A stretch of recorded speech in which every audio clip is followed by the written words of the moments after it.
Hello बच्चों, let's read this question. A 3p orbital has option A says two non-spherical nodes, option B says two spherical nodes, option C says one spherical and one non-spherical node, and option D says one spherical and two non-spherical nodes. So let us see इस question का key concept क्या रहेगा. And according to the question, we can see nodes के बारे में बात की गई है. So let us see जो key concept होगा that is the nodes only. So for this we should know nodes क्या होता है. And node is a point or we can say space होता है around the nucleus जहाँ पे electron को find करने की probability is 0. So here we can write probability to find an electron in, or we can say electron around the nucleus is 0. And generally जो हमारे पास होते हैं टू टाइप्स ऑफ नोड्स होते हैं.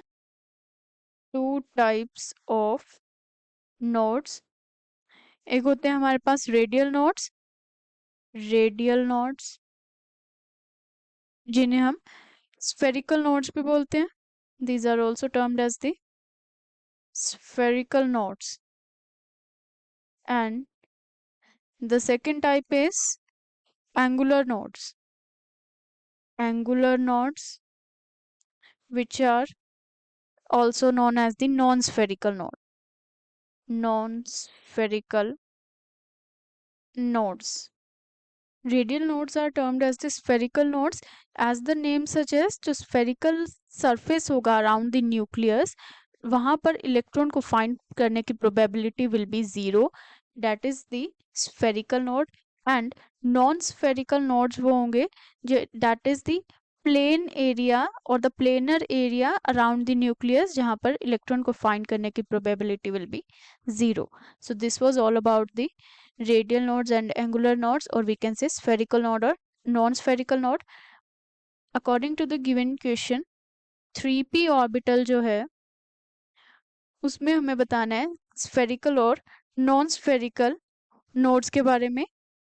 एंड जो हमारे पास टोटल नंबर ऑफ नोड्स होते हैं, total number of nodes that is equals to the n-1.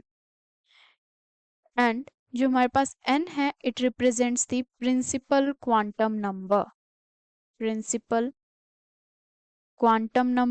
And principal quantum number represent करता है size of the orbital. And this whole number जो है it represents the value of the principal quantum number. So by this we can say 3-1 जो होगा means दो total number of nodes present है 3p orbital में.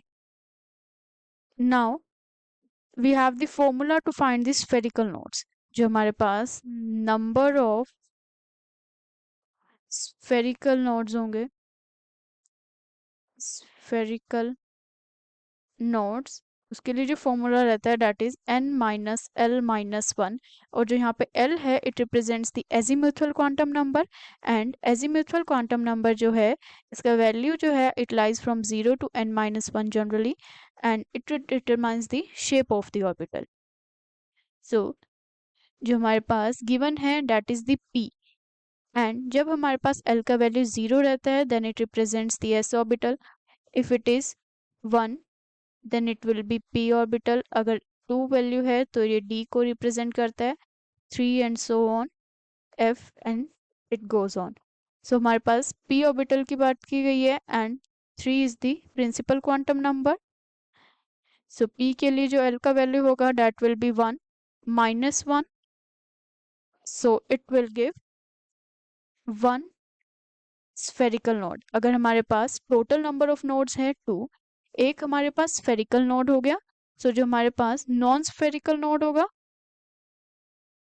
Non spherical node will be equal to the total number of nodes जो होंगे हमारे पास minus number of spherical node which means 1. So by this we can say जो हमारे पास 3p orbital है that has the 1 spherical node and 1 non spherical node.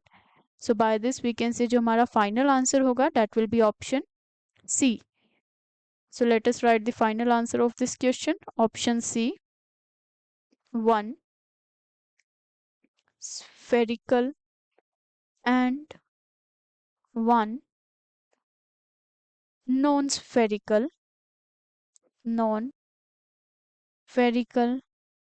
node. So let us mark the option C as the correct one. और जो option A, B and D है, these are the incorrect one. So this was the whole solution. Hope you understood it well. Best of luck.